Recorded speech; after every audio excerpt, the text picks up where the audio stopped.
Hello friends. आज की हमारी कहानी है मायके का पैसा। तो चलिए शुरू करते हैं आज की कहानी। वंदना रसोई के काम से फ्री होकर मम्मी जी के कमरे की तरफ जा रही थी। सोने से पहले सुबह की तैयारी करके रखना चाहती थी।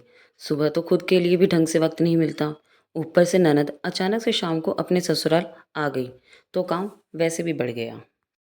स्कूल जाने से पहले सुबह ढंग से थोड़ा बहुत काम कर जाए, इसके लिए पहले से तैयारी कर लेना बेहतर है। स्कूल में वार्षिक परीक्षा चल रही है तो छुट्टी लेना तो असंभव है। यही सोचकर मम्मी जी के कमरे की तरफ जा रही थी, पर कमरे के दरवाजे पर पहुंचकर उसके पैर ठिठक गए। अंदर उसकी सास सुशीला जी, उसका पति मधुर, देवर अंशुल और ननद वनीता बैठकर बातें कर रहे थे। बार बार वंदना का नाम आ रहा था, इसलिए वंदना ने बात सुनना ही उचित समझा। भैया, मैंने सुना है कि भाभी के मायके में उनके पापा ने प्रॉपर्टी बेची है और उसका अच्छा खासा पैसा भी आया है। खुद उनके पापा मम्मी कितने अच्छे फ्लैट में रहने गए हैं, साथ ही अपने बड़े भाई के बेटे को भी रख रखा है, तो भाभी को भी तो पैसे मिले ही होंगे। वनीता की बात सुनकर मधुर बोला, अरे मुझे क्या पता, ना तो पापा जी ने कुछ बताया और ना ही वंदना ने। दोनों के दोनों बाप बेटी अंदर के अंदर ही सब कुछ कर लेते हैं, पर यहाँ दामाद की कोई इज्जत नहीं है, मुझे तो बताना भी ठीक नहीं समझते।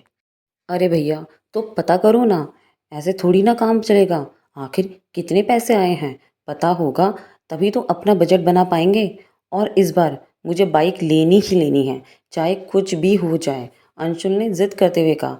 तो वनीता कहाँ पीछे रहती, वह भी अपनी फरमाइश करते हुए बोली, हाँ भैया, पता कर ही लो, मुझे भी इस बार सोने के कड़े तो चाहिए ही चाहिए।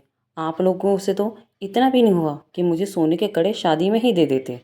जब मेरी देवरानी अपने मायके से आए हुए सोने के कड़े पहनती है तो मुझे सही में बहुत बुरा लगता है। ऐसा लगता है कि जैसे मुझे ही दिखा रही हो।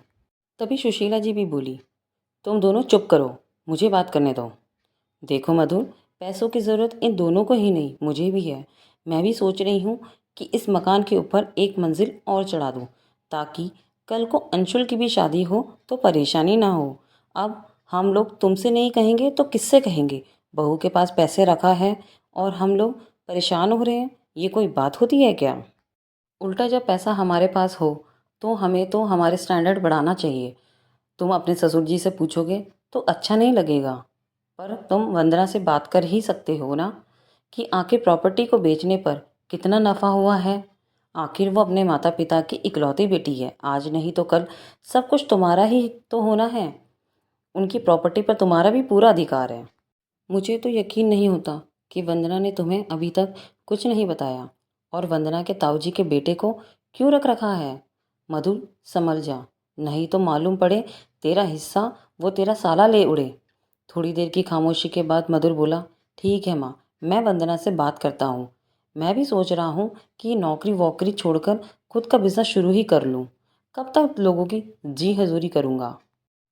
अब ज़रा बात करता हूँ कि कितने पैसे आए हैं, ताकि आगे की प्लानिंग कर सकूँ। वंदना ने उसके आगे कुछ नहीं सुना, वो उल्टे पैर वापस अपने कमरे में आ गई। उन लोगों की बातें याद कर उसका सिर दर्द से फटा जा रहा था। कितने लालची लोग हैं ये लोग, जब देखो बहाना बनाकर उसके मायके से पैसे निकालने के लिए मुंह खोले बैठे रहते हैं। जैसे ये लोग कमाकर उसके मायके रख कर आए हैं, जबकि उसके मायके वालों को जब उसकी ज़रूरत होती है तो ये लोग साथ नहीं खड़े होते हैं। पिछले साल वनीता की शादी में पापा ने अपनी एफडी तुड़वाकर इन लोगों को कर्जा दिया था, जिससे तो ये लोग डकार गए। एक बार भी नहीं पूछा कि पापा जी आपको पैसों की ज़रूरत है या नहीं, लौटाने हैं या नहीं। यही नहीं, अभी जब 2 महीने पहले पापा को हार्ट अटैक आया था, तब तो इनमें से कोई सेवा करने नहीं गया था। उसकी माँ की तो हिम्मत टूट चुकी थी। वंदना ही दौड़ भाग कर रही थी, बस उसके साथ उसके ताऊजी का बेटा उदय ही खड़ा था। मधुर तो जब तक पापा हॉस्पिटल में रहे तब तक रोज़ शाम थोड़ी देर आकर चले जाते थे। एक बार भी उसने ये पूछना मुनासिब नहीं समझा कि पैसों का बंदोबस्त कैसे हो पाया, जबकि वो अच्छी तरह जानता था कि उसके मायके वाले भी मध्यम परिवार के लोग हैं और प्रॉपर्टी के नाम पर उनके पास सिर्फ उनका मकान है जिसमें वो रहते हैं। उस समय तो वंदना और उदय ने उधार लेकर पापा का इलाज कराया था, लेकिन पापा के इलाज होने के बाद पैसों को चुकाने के लिए अभी कुछ दिन पहले ही उन्होंने अपना मकान बेच दिया और बचे हुए पैसों में खुद के लिए फ्लैट लेकर उसमें रहने लगे। अब उसी बचे हुए मकान के पैसे इन लोगों को नज़र आ रहे थे। खैर, थोड़ी देर बाद अचानक सुशीला जी की आवाज़ आई, बहू ज़रा कमरे में आना तो। वंदना समझ गई कि उससे पैसे निकालने की रूपरेखा तैयार कर ली गई है। अब उसे बुलाया जा रहा है।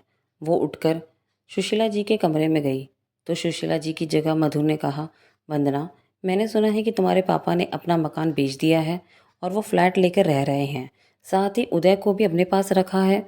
हाँ, अभी कुछ दिन पहले ही बेचा है, आखिर कर्जा चुकाना था। उनका कौन सा बेटा बैठा हुआ है जो उनके कर्ज चुकाएगा या उनकी बीमारी का इलाज करवाएगा। और रही बात उदय की, तो अभी पापा को अकेला नहीं छोड़ा जा सकता। हाँ, वो तो ठीक है, लेकिन कितने में बेचा? आखिर मैं दामाद हूँ, इतना हक तो मेरा भी बनता है कि मैं भी जानूँ कि पापा जी प्रॉपर्टी बेच रहे हैं या कहीं फ्लैट ले रहे हैं, उनके पास कुछ बचा है या नहीं। अरे हाँ, आप तो दामाद हैं, आपका तो हक है सब कुछ जानने का। चलिए मैं बता देती हूँ आपको। पापा के इलाज में काफ़ी पैसा खर्च हो गया था, जो कर्जा लेकर किया गया था। तो उस कर्जे को चुकाने के लिए उनके पास कुछ नहीं था, सिर्फ वो मकान था, इसलिए उन्होंने उसे बेचा। पहले कर्जा चुकाया, बाद में खुद के रहने के लिए बंदोबस्त भी करना था, इसलिए फ्लैट ले लिया। थोड़े बहुत पैसे बचे हैं जो मैंने उन्हीं के नाम से बैंक में डिपॉजिट करा दिए हैं। तुम्हें कुछ नहीं दिया? मैंने तो सुना है काफ़ी नफ़ा हुआ था। तुम तो बेटी हो ना उनकी, सुशीला जी ने बीच में ही कहा। अब क्या कर सकते हैं मम्मी जी, पैसे लेने का हक ही थोड़ी ना रखती हैं बेटियां, जिम्मेदारी भी कोई चीज़ होती है। अब जब जिम्मेदारी उदय निभा रहा है तो मैंने सोचा पैसे भी उसी को मिलने चाहिए, इसलिए मैंने हक छोड़ दिया और पापा को कह दिया कि जो आपकी जिम्मेदारी निभाए ये फ्लैट उसी के नाम पे कर देना। कहकर वो अपने कमरे में जाने लगी तो मधुर ने कहा, अरे तुम ऐसा कैसे कर सकती हो? तुम्हें पता भी है वो उदय तुम्हारे बड़े पापा का बेटा है, लालच में तुम्हारे माँ बाप की सेवा कर रहा है। लालच में ही सही, कम से कम मेरे माँ और पापा की सेवा तो हो रही है। मुझे मेरे माँ पापा से कुछ नहीं चाहिए, क्योंकि मैं अपने दम पर कमाने का साहस रखती हूँ। कहकर वंदना अपने कमरे में चली गई और पीछे रह गए घर के बाकी सदस्य अपने टूटे हुए अरमानों के साथ। तो दोस्तों, ये थी आज की कहानी, मायके का पैसा। आशा करती हूँ आपको मेरी कहानी पसंद आई होगी। अगर कहानी अच्छी लगी तो चैनल को लाइक शेयर एंड सब्सक्राइब ज़रूर कीजिएगा। तो चलिए मिलती हूँ फिर एक और नई कहानी के साथ। तब तक के लिए थैंक्स फॉर वॉचिंग।